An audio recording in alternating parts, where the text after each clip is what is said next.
जय गुरुदेव,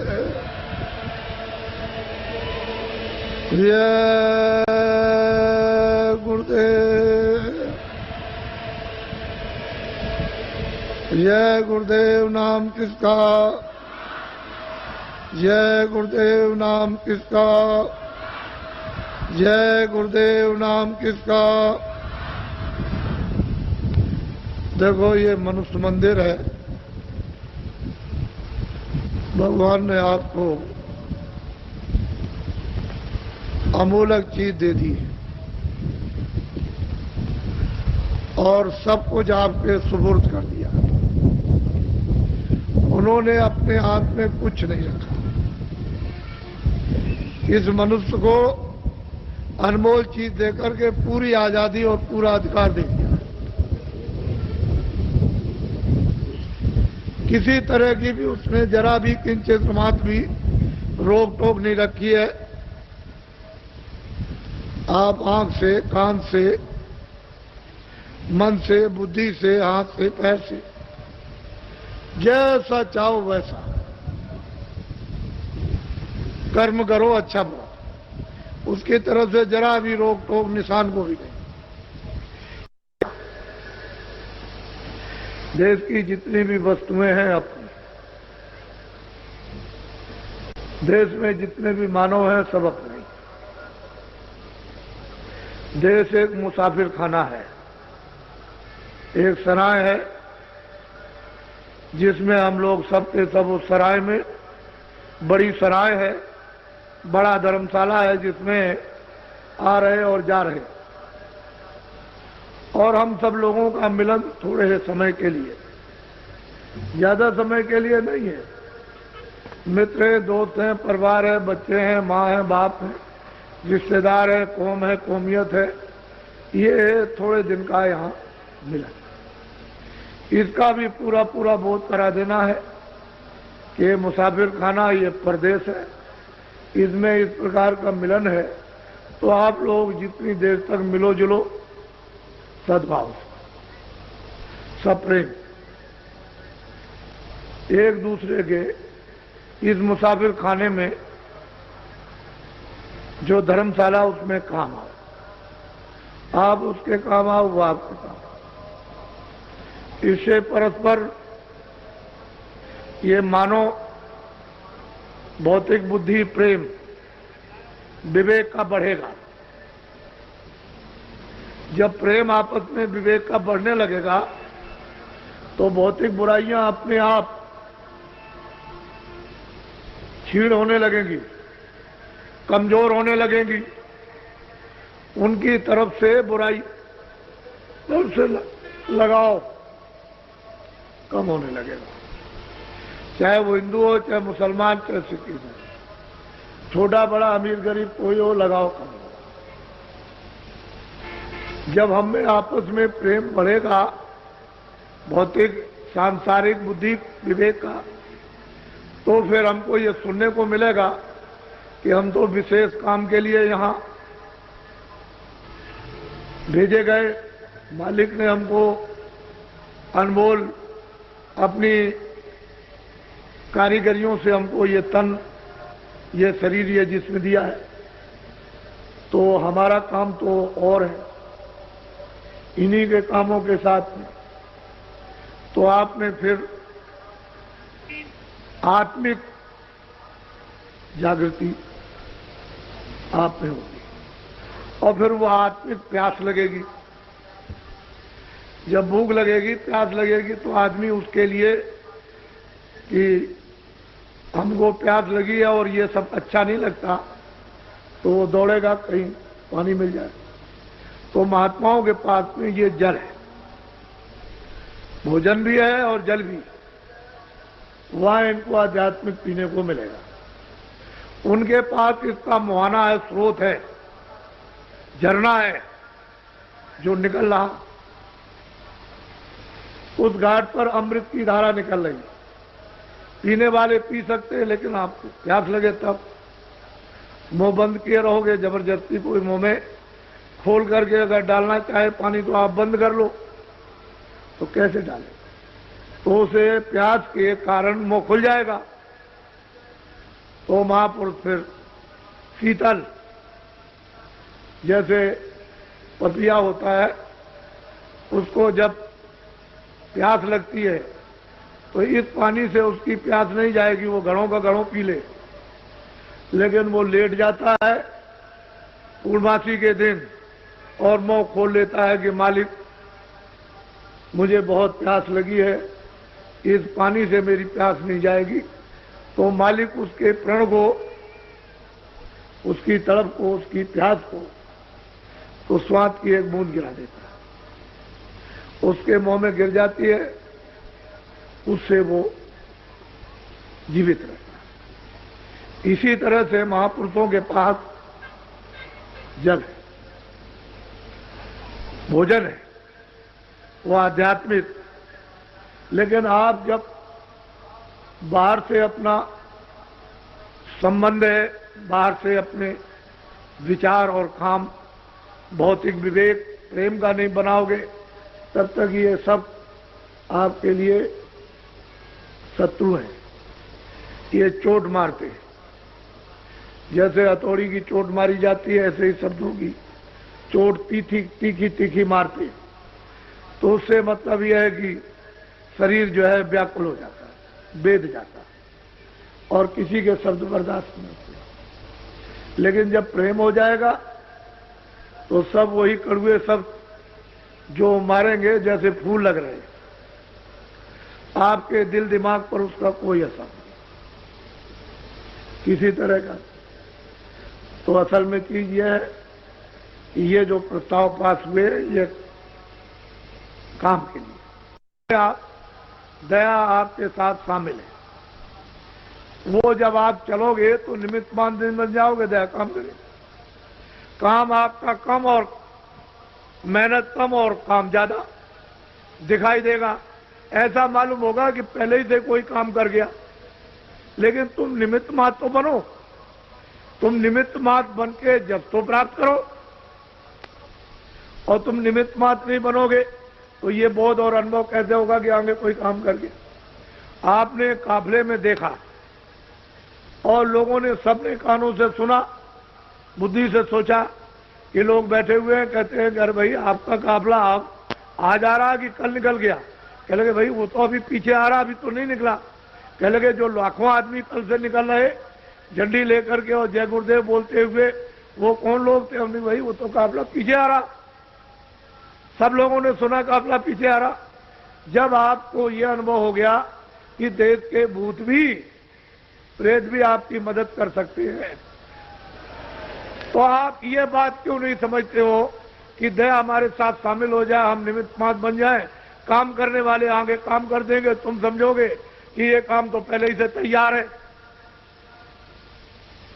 तो उसमें आपको ये राज नहीं मालूम। तो अभी जो तकलीफ आ रही है, ये 92 का वर्ष है। इसमें विश्व और भारत के लिए, इसमें राजनीतिक तरह तरह के उथल पुथल, ये नहीं कि सारे मुल्क, सारे विश्व और भारत में, और सामाजिक जातियों का उथल पुथल, साथ ही साथ में धार्मिक, ये सब उथल पुथल होगा। और सारे विश्व में आर्थिक, ये मत समझो कि ये आर्थिक रुपए पैसे का उथल पुथल भारत में नहीं, सारे विश्व में, चाहे अमेरिका हो चाहे रसा हो। आपको तो जरा ज्ञान प्राप्त करना चाहिए। जो इतना कट्टर कम्युनिस्टवाद, जिसके लिए मैं कहता रहा कि भाई चीन भी खत्म हो जाएगा, पहले से चिल्ला रहा, तो ये मजाक समझते थे। ये समझते थे बाबा जी ऐसे ही अंधेरे में कह रहे हैं, ये रसा खत्म हो जाएगा, ये चीन खत्म हो जाएगा, चीन बात खत्म हो जाएगा, ये बात खत्म हो जाएगा, और वो लोग मस्जिद में और मंदिर में जाने लगेंगे, और वो लोग अपनी देवी देवता की पूजा करेंगे। तो ये लोग उस समय पर मैं बोलता था तो मजाक समझते। आप इसकी प्रेरणा लो, जो अभी 6 महीने के अंदर में रसा में कितना बड़ा परिवर्तन हुआ कि कल कुछ, आज कुछ, और फिर उसके बाद कुछ, और उसके बाद कुछ, और बिल्कुल खत्म हो गया। तो क्या आप अपने यहाँ नहीं समझ सकते? उसको समझना चाहिए। दूसरे देश की मिसाल अपने यहाँ भी लेनी चाहिए। ऐसा नहीं कि गुमसुम बैठे रहे आंख बंद करके और बुद्धि को कुम्मक बना ले कुएं जैसा, और बस उसी में बस उतना ही, उससे आगे कुछ नहीं, तो बहुत बड़ा आर्थिक परिवर्तन। और इसमें बनेगा कारण, ये मेरी बात को अभी याद नोट कर लो कि 4 प्रकार के तो मुद्दे हैं, राजनीतिक उथल पुथल के, सामाजिक जातियों के उथल पुथल के, धार्मिक उथल पुथल और रुपए पैसे का अर्थ का उथल पुथल, लेकिन इसमें शाखाएं अलग हैं। तो इसमें बनेगा कारण। ये 92 का साल चैत तक लगा रहेगा। अंग्रेजी महीने से तो खत्म हो जाएगा आपका दिसंबर में, जनवरी में खत्म हो जाएगा 1 जनवरी को, लेकिन ये 92 का वर्ष जो है वो चैत तक रहेगा। इसमें बनेंगे कारण। जब कारण बन जाएगा तो बच्चों कार्य, मैं इनको कोई कष्ट नहीं समझता, मेरी निगाह में तो ये कुछ तकलीफ तो आगे आने वाली। आप सब लोगों को तो ये प्रक्रिया पता नहीं कि कुदरत की, भगवान की क्या लीला। हम तो ईश्वरवादी हैं, विश्वास मनुष्य हो मनुष्य बनो और अपने को दीनता स्थान पर बैठो, दीन होकर के। तो जब दीन बनोगे तो सब लोग आपको उठा लेंगे, गोद में उठा लेंगे, सब प्यार करेंगे, सेवा करेंगे। बच्चा नन्ना मुन्ना होता है तो उसको किसी भी जात का हो, उससे क्या किसी जानवर का हो, छोटा बच्चा के सब उससे प्यार करते, क्योंकि उसमें कोई राग द्वेष तो है नहीं है, तो सब लोग उसको प्यार करते हैं, उसको खिलाते भी है। तो जब तुम छोटे बन जाओगे बच्चे की तरह से, तो सब तुमको प्यार करेंगे, तुमको खिलाएंगे।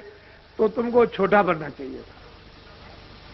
छोटे बन के तो फिर मतलब यह है कि बड़े, छोटे और बड़े बने तो बड़े से क्या होता, बड़े से होता क्या, एक चिड़ी मार चिड़िया पकड़ने वाला,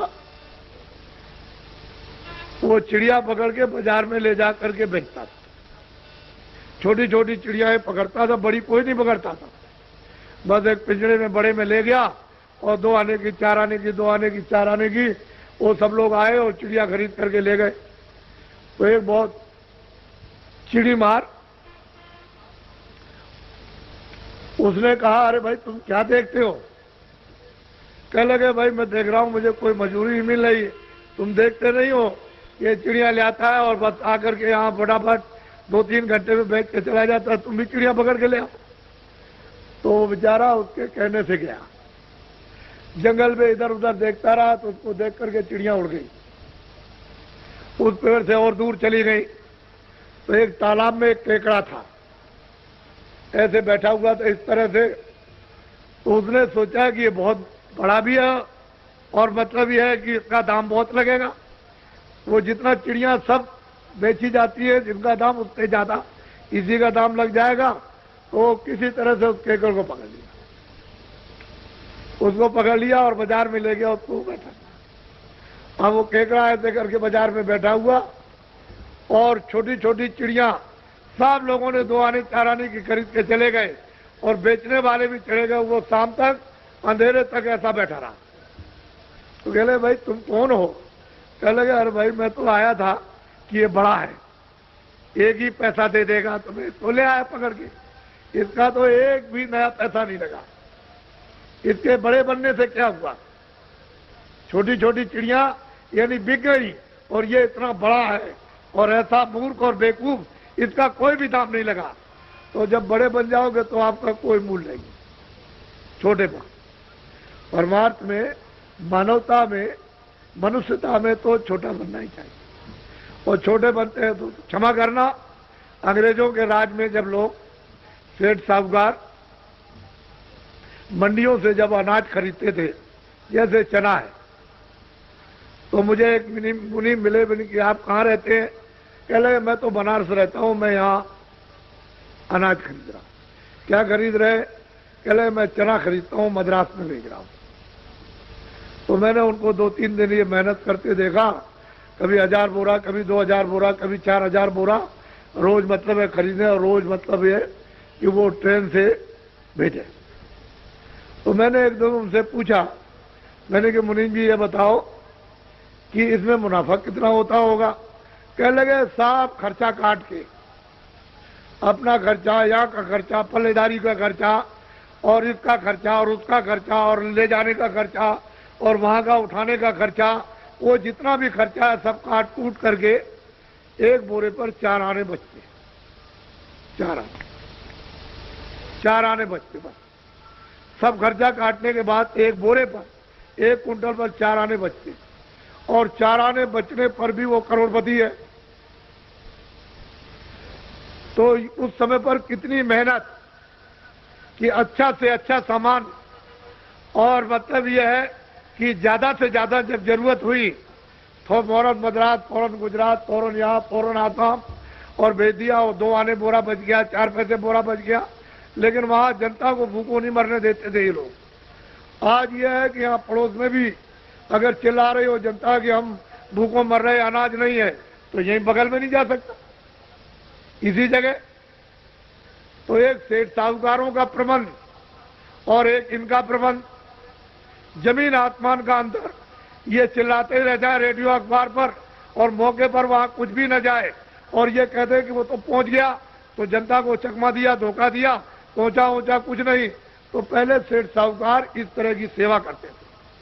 और कोई आया, सेठ जी आप बहुत बड़े हैं, आप बड़े दयालु हैं।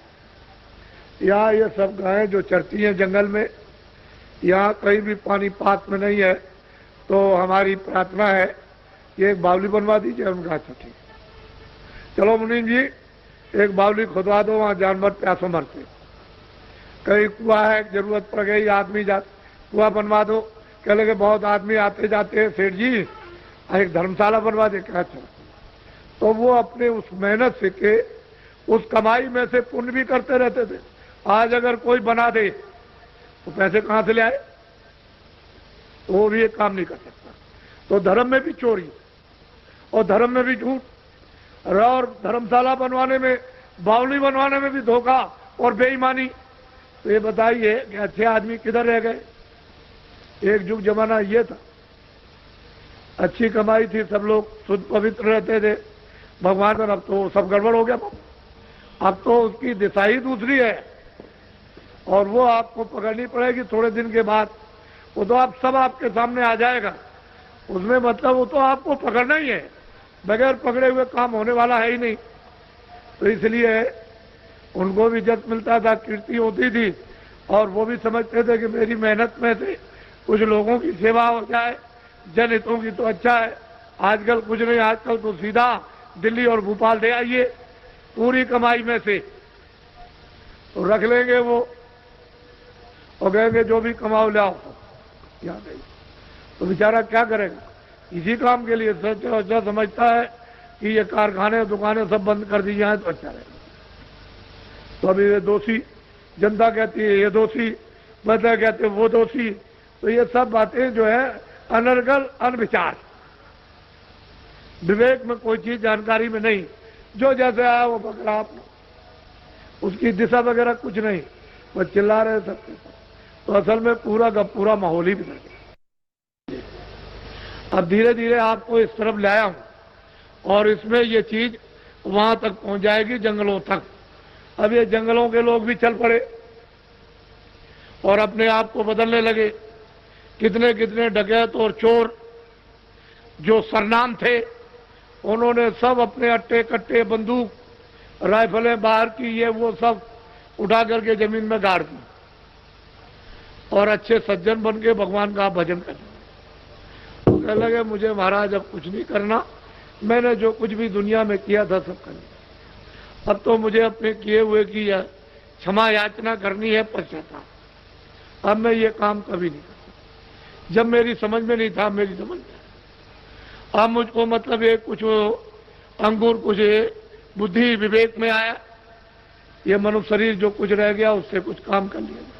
तो कितने चोर, कितने डकैत बदल, ऐसा मत तुम्हारे बीच में से उठा ले और तुमको लेके चले जाए और आप कुछ नहीं कर सकते हो। ऐसे लोग यहां बैठेंगे, यहाँ पर और अब साधु हो गए। कुछ नहीं, अब उनको तमाचा भी मार दो, कुछ नहीं तो उनको जरा कड़ी बात कर दीजिए तो बस समझ लीजिए कि आपका लापता हो गया, पता नहीं लगेगा। तो ऐसे ऐसे लोग बदल गए। और अब साधु, सज्जन, दयावान, कि दूसरे की तकलीफ को देख के बर्दाश्त नहीं कर पाते। पहले क्या थे और अब क्या? तो ये तो हमेशा परिवर्तन होता है, कोई आज का कोई प्रमाण नहीं है। ये तो पहले के भी प्रमाण है, अब भी है और आगे भी रहेंगे। तो बहुत परिवर्तन हुआ। तो ये तो आपको उसका भगवान का आशीर्वाद मिल गया। अब यह है संदेश, आध्यात्मिक है। ये जीवात्मा बहुत सदियों से इस जिस्म में, इन कारागारों में बंद है। वैसे तो आपकी आज़ादी जो थी उसी का आपने दुरुपयोग कर लिया, तो कर्म बंधनों में आप बंध गए, इसलिए ये सजा भोग रहे हो।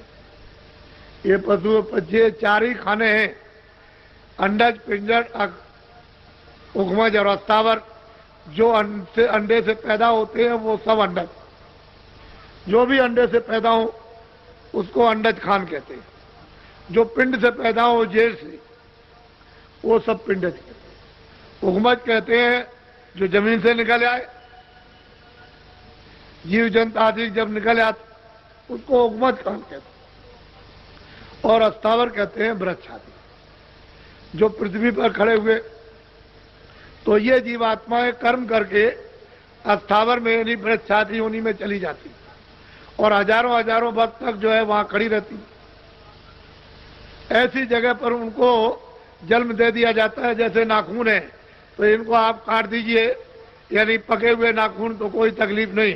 ऐसे डाल काटिए, ये काटिए, ऐसे काटिए, तो जीवात्मा को कोई भी उस पर तकलीफ नहीं, कोई आवाज नहीं।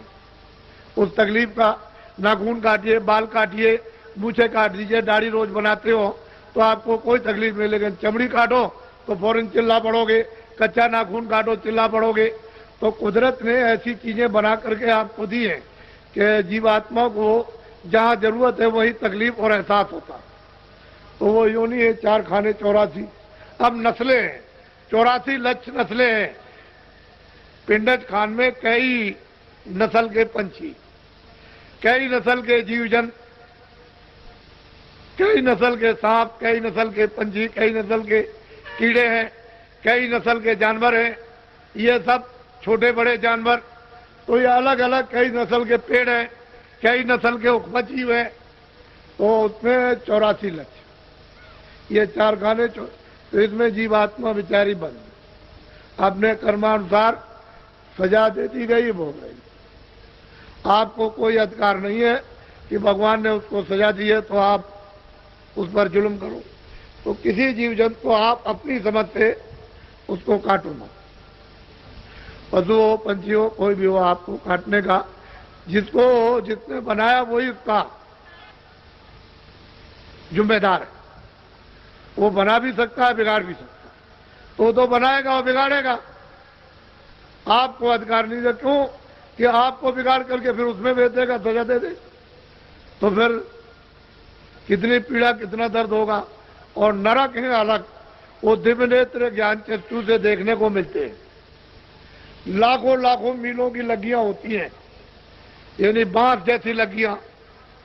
तो उन पर बड़े बड़े नुकीले ऐसे खोज करके और ऐसे जलाते रहते हैं और वो तड़पते रहते हैं उसको करोड़ों करोड़ों वर्षों तक। 1 2 नहीं, कितने जलाने वाले लगे हुए, वो जलाते रहते हो, चिल्लाते हैं, वहां कोई नहीं जाता, कोई है ही नहीं। कौन सुनेगा उनकी तकलीफ को? तो जो किया है तो भुगतरे जिया। और तूने गुरु पूरा ढूंढ न किया।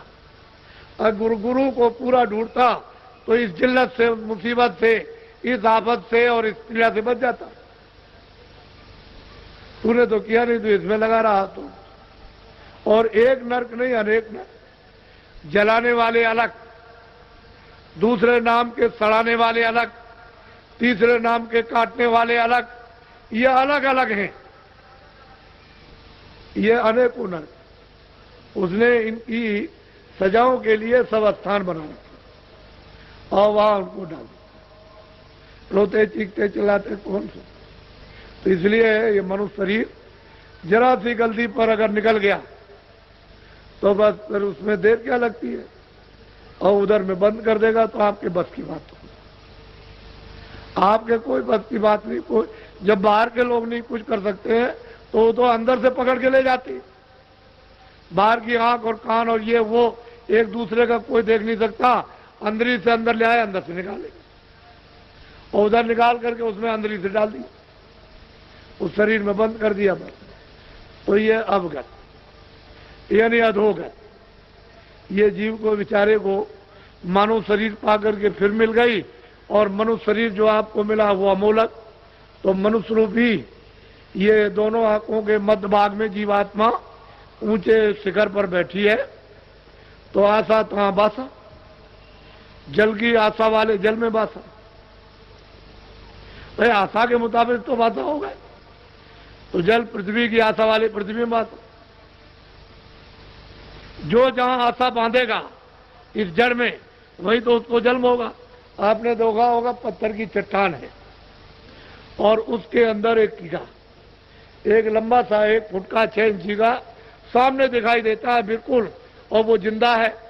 अपने मतलब है कि पैरों को भी चलाता दिखाई देता है, और मतलब ये बैठा हुआ है, अपना मुंह भी उठाता है। लेकिन आपने कभी ये सोचा है कि इसको हवा पानी खाना कहां से मिलता? उसकी आशा इतनी तीव्र जड़ में कि देखिए उसको जड़ में जन्म दे दिया, और उस पत्थर के अंदर उसकी परवरिश हो रही है। तो कहते हैं अजगर करे न चाकरी, पंछी करे न काम, दास मलूका कह गए सबके दाता राम। तो आप अपने में विश्वास क्यों नहीं करते हो कि जो उसने प्रारब्ध हमारे लिए बना वो तो हमको सब मिलेगा, अब कुछ कर्म कर लो, कुछ भगवान का भजन कर लो। तुम इसके लिए रात और दिन लगे पड़े हुए हो, न तुम समझते हो अच्छा न बुरा, इसमें लगे हो तो ये कुकर्म जो हो रहा तो फिर मनुष्य शरीर मिलेगा। तो ये जहां आता था आप समझते नहीं हो, आपको मालूम ही नहीं। लेकिन ये जीवात्मा जो दोनों आंखों के बीच बैठी हुई है और अंधकार में अगर तो यहाँ जगा लो, इसकी आंख खोल लो, कान खोल लो, तो इसमें चेतनता ना आ जाए वापिस, और ये चेतन जब जगे तो उस चेतन को प्राप्त कर ले जो भंडार है, ये यहां से निकल जाए। फिर ये जन्म मरण में क्यों आएगी, क्यों सजा भोगेगी? वो तो ज्ञान रूपी अग्नि में ये सब, वो तो जल है, उसमें सब सफल हो जाएगी और सच्चे अनुभवी महात्मा मिल जाए तो फिर ये हमारा जो जीवन बचा हुआ था, असली चीज ये है कि ऊपर जाने तो आपको तो ये सब कुछ नहीं। मैंने बताया था कि मन है, बुद्धि है, चित्त है, काम है, क्रोध है, लोभ है, 10 इंद्रियां हैं, इनके अलग अलग डोर है। आंख की अलग डोर, कान की अलग है, नाक की अलग है, सबके अलग अलग इंद्रिय आदत से आप क्या जाते बड़े बड़े जगह में तब करने वाले और लोगा भाग है। इसको महापुरुषों से माया भी करती है, काल भी करते हैं और मतलब देवी देवता भी, और महापुरुष न मिले तो मतलब तो आप कोई चक्कर में जा दो। तो आपको जब किसी को मालूम ही नहीं है कि डोरी किसके हाथ में है तो वो भंडार है, इसको उसमें पहुंचाना है। इंद्रियों का इंद्रियों में, काम का काम में, क्रोध का क्रोध, तभी काम बन सकेगा। नहीं जीव का कौन काम करने वाला है?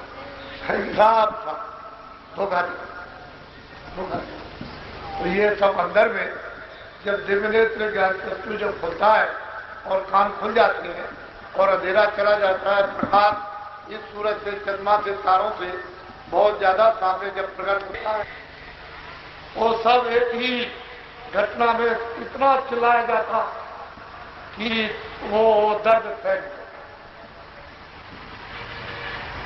पृथ्वी पर फल नहीं रहेगा, अनाज नहीं रहेगा, तड़प तड़प के बच्चे को मारोगे, बच्ची को मारोगे, प्राणों को भी रक्षा के लिए उसको मार दोगे, वो चली जाएगी कहीं बाहर, तब तक बच्चा घर में है, अनाज है नहीं, तो बच्चे को मार के खा गए, पता ही नहीं। जब कुछ नहीं मिला तो औरत को मार दिया, औरत ने रात को आदमी को काट दिया, समझ गए, प्राणों की रक्षा के लिए, क्योंकि घास है नहीं, चलो बरकती फल है नहीं है। तो जब ये नहीं रहेगी जंगल में घास नहीं, तो जानवर तड़प तड़प करके चारों तरफ दौड़ेंगे, और गिर जाएंगे, जो जिसको पाएगा वो एक दूसरे को खाएगा। वो तो बहुत ही यानी मतलब ये है कि ऐसा मतलब भयावह दृश्य है। जब क़यामत आती है महाप्रलय तो बहुत पानी नहीं मिलेगा, जंगलों में आग लग जाएगी, घास का नाम नहीं सुन, ये जानवर मरने लगेंगे, वहां जल जल के कितने जीव जल जाएंगे, दर्दनाक, कोई वर्णन नहीं करता। और फिर पानी को मतलब अग्नि सोखती है तो ये जल के जितने भी जीव हैं ये सब एकदम बाहर तड़प तड़प करके, पानी की बूंद नहीं मिलेगी, तड़प तड़प करके जब तक है तो एक दूसरे को तड़प तड़प करके इसी अग्नि को वायु सूख लेती है और वायु को न यहाँ मंदिर न मस्जिद न ये पृथ्वी न वायु न कोई गीता न रामायण न उसी आकाश, जब इसने वायु को खींच लिया तो आकाश में सब और आकाश और इस सबको माया तो स्वर्ग और वैकुंठ जितने भी 14 भवन 14 लोक और 14 करोड़ के साथ ये सब ब्रह्मा महादेव जितने भी देवी देवता, ये 9 करोड़ दुर्गा 10 करोड़ शंभु और 33 करोड़ ये सब के सब पूरे के पूरे सिमट जाते हैं महाराज। और उसे आद्या शक्ति को निरंजन भगवान ने और निरंजन भगवान को और इसको सब ऊपर माया बैठी वो सबको समेटती है। जितने भी वहां के लोग कुछ समय वो सबको समेट, फिर इनको सबको समेटते ही ब्रह्म ये सब समझते थे। जितने आने को लोग उनके बाद सरकार सबको समझते थे, कुछ नहीं। जितने जो जहां निरंजन भगवान ने उसी की आवाज पर तो ये सब रचना टिकी हुई है, तो धीरे से बंद कर दिया, क्षणों में कुछ नहीं। जब सूरज को जब खींचता है तो जरा सा ऐसे खींचा वो शरीर निजी हो, उसी सूरज के ही उस शक्ति और उसके ही प्रकाश से टिका हुआ, और जरा सा खींच के अलग किया ऐसे ही वो बंद करता जब आवाज को, तो यहाँ किस पर टिकेंगे, कोई चीज टिकने वाली है ही नहीं। और पलक के मारते ऐसे ऊपर का वो फिर मतलब है कि माया वो प्रकृति बंद करेगी, आद्या महाशक्ति निरंजन बंद कर लेंगे, माया बंद करेगी, फिर वो ब्रह्म बंद करेंगे आवाज, ऐसे बंद कर लेते हुए खेल। ये सारी रचना सब नाम आवाज और बाजू पूरा का पूरा ये सब उसी पर, और उसी आवाज पर हम उतरे और दोनों आंखों के पीछे बैठा दिया। तो आवाज तो क्षण के आ रही है, अगर बिल्कुल ही आवाज बंद हो जाए तो एक सेकेंड एक क्षण में एक शरीर के अंदर जीवात्मा नहीं रह सकती है, तो आवाज का ठंडक का सहारा। और जब आंख कान खुल जाते हैं तो प्रकट हो जाती है, उसी को कहते हैं नाम जी जब जागे जोगी। उसे नाम को जगाकर जब जीवात्माएं उससे संबंध कर लेती है, जुड़ जाती है, पकड़ लेती है, योग पथ प्राप्त निकल जाती है। तो आपको प्रिय राज, इसलिए आप लोग हमारी सनातन अनाथ काल की ये आत्मिक विद्या दौलत संपत्ति है और भारत में हमेशा यहाँ इसके पूरे जानने वाले महापुरुष पूरे हमेशा एक जाएगा दूसरा तैयार, दूसरा जाएगा वो बहुत फिर तैयार, तीसरा जगह। इसीलिए बराबर ये कहा गया है कि महापुरुषों की खोज करो, आगे आने वाली पीढ़ी को भी खोजना, उसके आगे पीढ़ी आएगी उसको भी खोजना, उसके आगे पीढ़ी आएगी उसको भी खोजना। इससे ये पता चलता है कि वो यहाँ आगे इस मनुष्य तन में रहते, लेकिन उनको कोई जान पहचान नहीं पाता, समझ नहीं पाता, फर्क नहीं पाता। हाँ वो किसी के ऊपर दया कर दे तो दया तो हो रही है कि चलो जल्दी से अपने घर, ये परदेश है, यहाँ घर स्वर्ग भी अपना घर नहीं है। ब्रह्मांड ने, मीराबाई ने, रैदास जी ने, कबीरदास ने, तमाम महात्मा आए, तुकाराम आए, करण दास जी आए, तमाम महात्माओं ने कलयुग में इन जीवात्माओं को मनुष्य रूपी इस मंदिर से जगा करके पहुंचाया वहां, और आते और जाते रहे। जब पूरा समय उनका यहाँ का समाप्त हुआ और कितने पहुंचे। इसी तरह से जीवात्मा, तो ये छोटा मोटा जिम्मेदारी का काम नहीं, ये सबसे बड़ी मृत्यु में जिम्मेदारी, बड़ा सुलभ है, बड़ा सीधा। तो साथ साथ ये भी विद्यालय और ये भी काम अपने। मैंने तो कभी ये कहा नहीं है कि आप खेती छोड़ो, दुकान छोड़ो, दफ्तर छोड़ो और कपड़े छोड़ दो, खाना छोड़ दो, बच्चे छोड़ दो। मैंने तो आपको हमेशा ये बताया कि ये सब काम करके और बाल बच्चों की सेवा करने, रास्ता मैं सीधा बताता हूँ, मदद कर दूंगा आपकी, तो जल्दी से सहारा मिल जाएगा।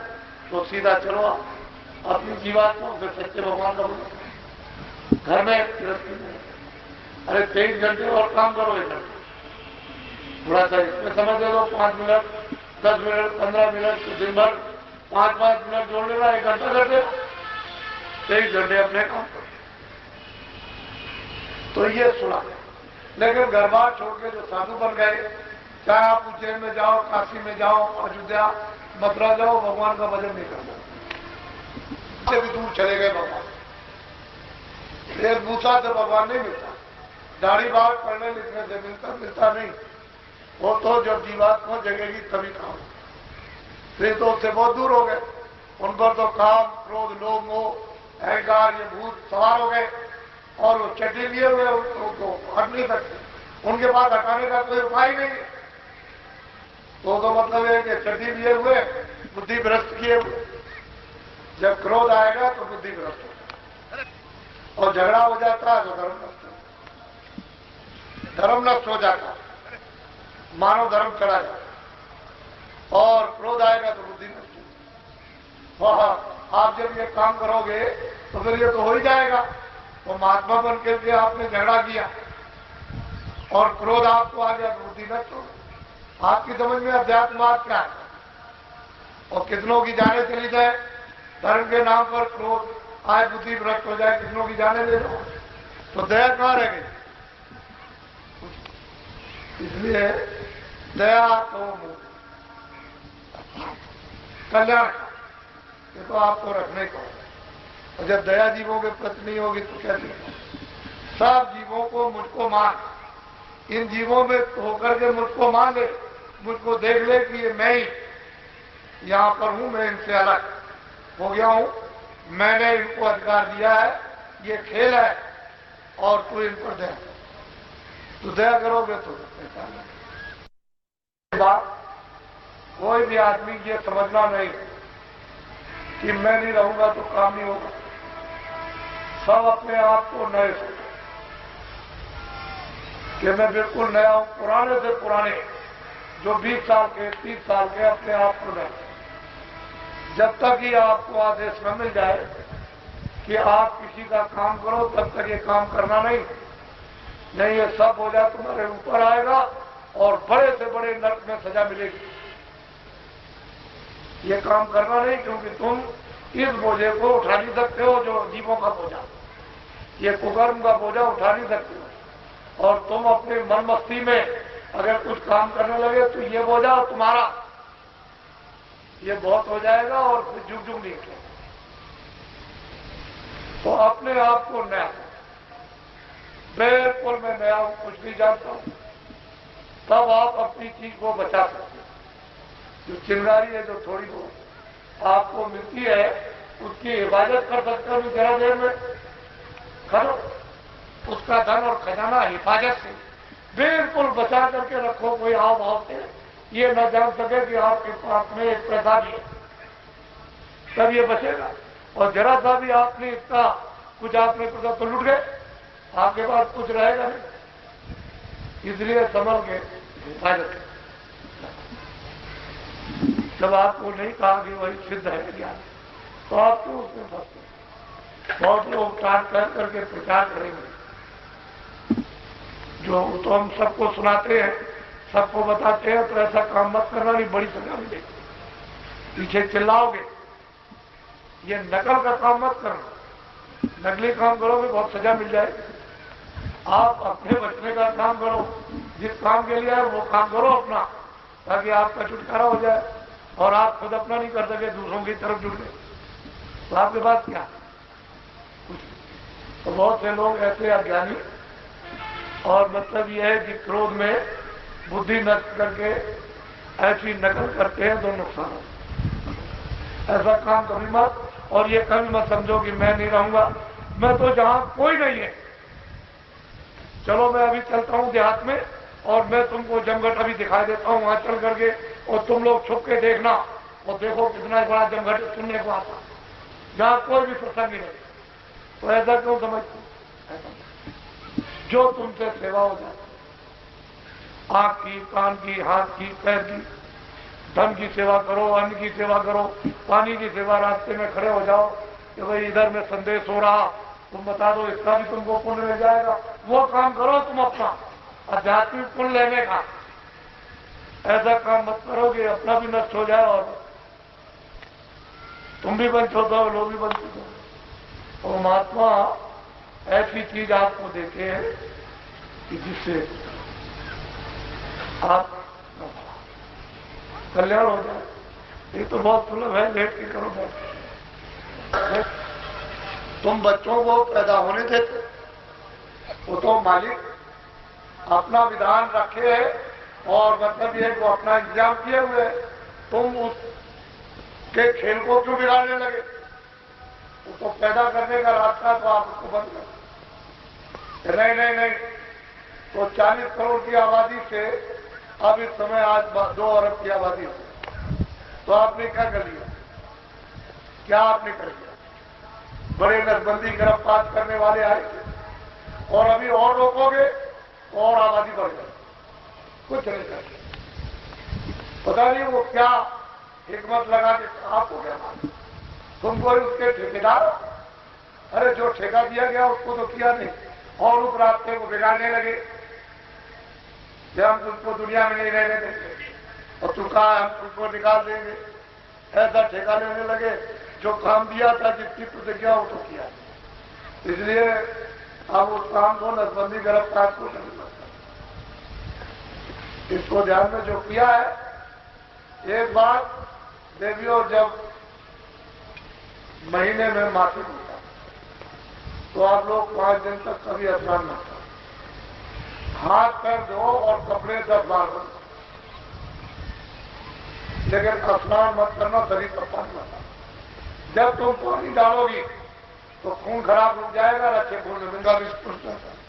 अब बुझ गई है, नर खुल गया और बस आप बैठ गए 5 दिन तक रोज नहाते, वो सब बीमारी वही रुक करके और फैल गई। अब वो निकाले नहीं निकलती है। प्रिया आप घर में बच्चियों को सबको बताओ जिसका जो, और आप इनको छुओ मत, दूर रहो। खाना पीना भोजन इत्यादि नहीं छुआ चाहिए, इससे भी बहुत भयंकर बीमारियां आ जाती हैं, तो अलग रहो। और जब नहा लो उसके बाद में, तो ये महात्मा बताया करते थे, ये महात्मा का काम नहीं था, ये तो पंडित जो आपके घर में वो बताया करते थे और पंडितों ने बता रखा था माताओं को, वो माताएं घर में बताती तो आपने बच्चों। ऐसी नई सभ्यता और ऐसा नया चरण आया मतलब विचारों का कि ये सब खत्म कर दिया और रोगी हो गए। और ये बातें कोई बता नहीं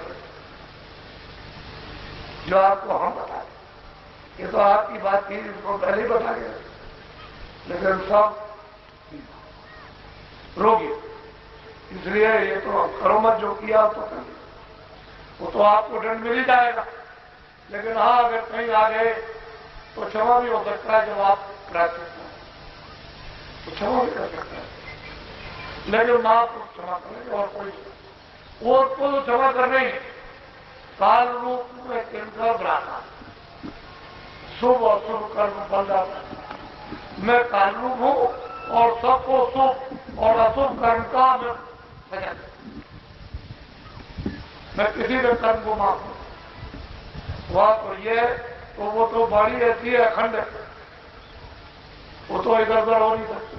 आप महात्माओं के पास जाओ, उनके पास ये क्षमा, वो क्षमा नहीं करेगा जिसने विधान रखा, जो इसका इंसाफ करता है वो क्षमा नहीं। उसके आगे आने जाने वाले वो छोड़, तो वहां आप पूछ नहीं पाओगे तो क्या।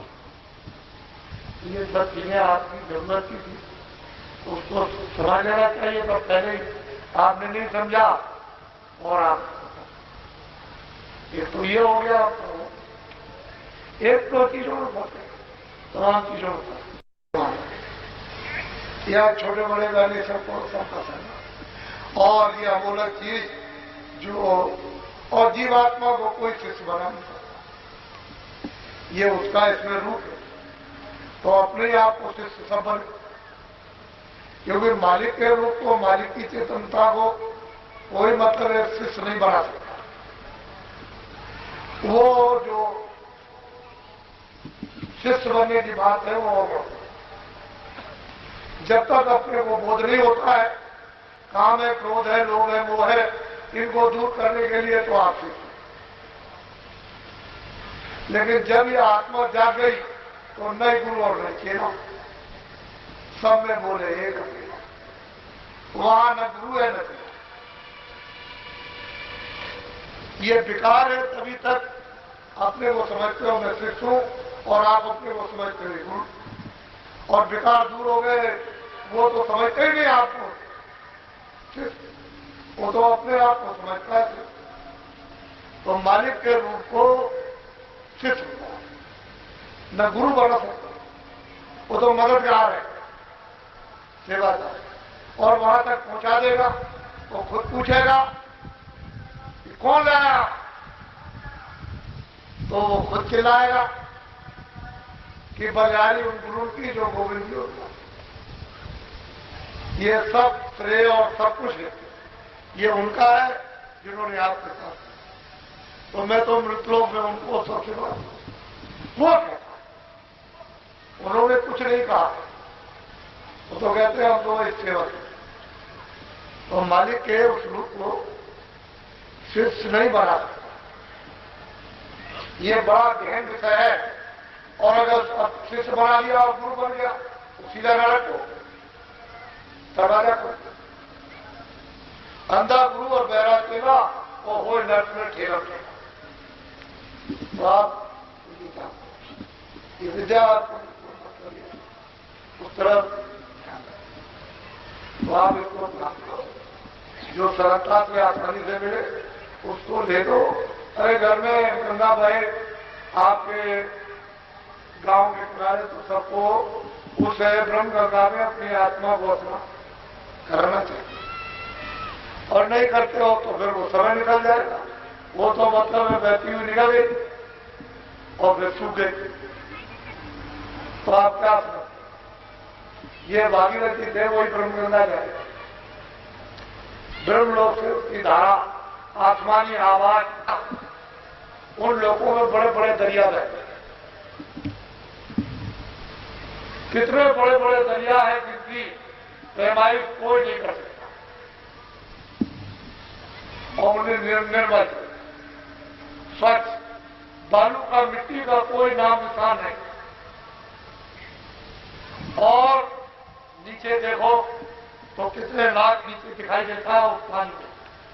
अब पानी कहे कि क्या, तो मालिक की नहीं। ऐसे ऐसे दरिया जब ये रूहें जाती है जीवात्माएं वहां उसके किनारे तो स्नान करती है, एक दो नहीं नदियों के किनारे स्नान करती है। मालूम होता है कि सारी आत्माएं तो यहीं नहा रही होंगी। अब वो तो ऐसा, वो तो अमृत है। ये पानी नहीं है, ये न यहाँ कोई मिट्टी, न ऐसी मिट्टी जहां वो बह रही। ऐसे ऐसे विशाल बड़ी बड़ी नदियां, बड़े बड़े मतलब नाले, समुद्र, बड़े बड़े, ये सारा विश्व है। वो मतलब ये है कि मालूम होता है कि इतना सा टुकड़ा, ऐसे ऐसे उन लोगों में जब वो सोते देखती हैं तो वहां का इतना ले आए तो यहाँ की क्या कीमत हो।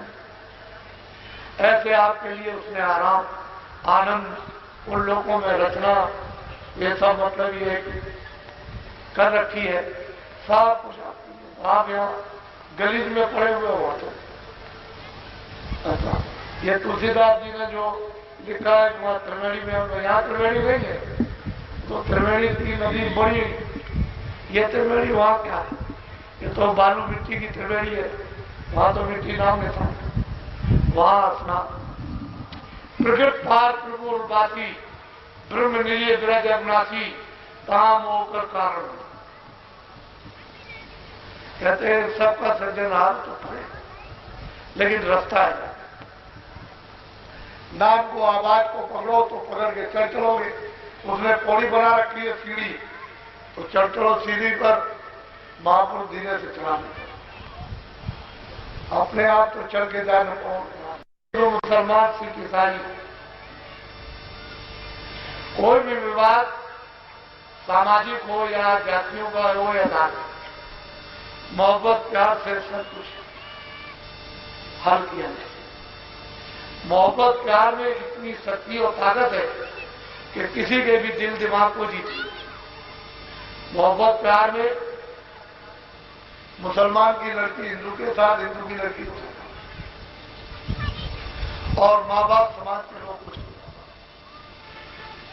मोहब्बत प्यार में मकान ले लो, जमीन ले लो। मोहब्बती प्यार में सम्मान में ही लोग दान दे लो, ये सब है। और मोहब्बत और प्यारी में लोग सब घर बार छोड़ के, तो मोहब्बत और प्यार बहुत बड़ी चीज है, और वो हम सब लोगों में आता है। मंदिर ले जाओ, घर ले जाओ, ये ले जाओ, और मोहब्बत प्यार नहीं है, मान सम्मान नहीं, तो मतलब ये है कि कोई चीज एक नहीं है, तो वहां झगड़ा हो जाएगा, कत्लेआम। तो अपने लोगों को इस धर्मनिरपेक्ष और प्रजातंत्र में कत्लेआम करता। ये राजनेता अपने अपने स्वार्थ के लिए, दिल्ली की और प्रांतों की गद्दी के लिए हिंदू मुसलमानों का, सिखों ईसाइयों का कत्लेआम करता। जब देखेंगे तो एक दूसरे मुल्क को कत्लेआम करता। अपने लाभ के लिए करोड़ों मर जाए, अभी बस कहेंगे कि हमको बड़ा अफसोस, करोड़ों चले जाए एक ही झटके, कहेंगे हमको बड़ा अफसोस, 2 करोड़ मर जाए अपने साथ। आप लोग इनसे बचो। घर में रोटी बनाते हो और रोटी को न पलटी जाए, उस गर्म तवे पर रोटी बना के डाल दिया जाए, न पलटा जाए तो क्या हो जाए? क्या हो जाए? जोर से बोलो। तो ये तो आप समझते हो कि जल जाएगी, और कुत्ते को बुलाओ, चुपकारो और रोटी डाल दो तो सूख करके दो। लड़के को अगर दे दोगे तो ऐसा जली रोटी किसके काम आई? रोटी भी गई, लकड़ी भी गई, और मेहनत भी की।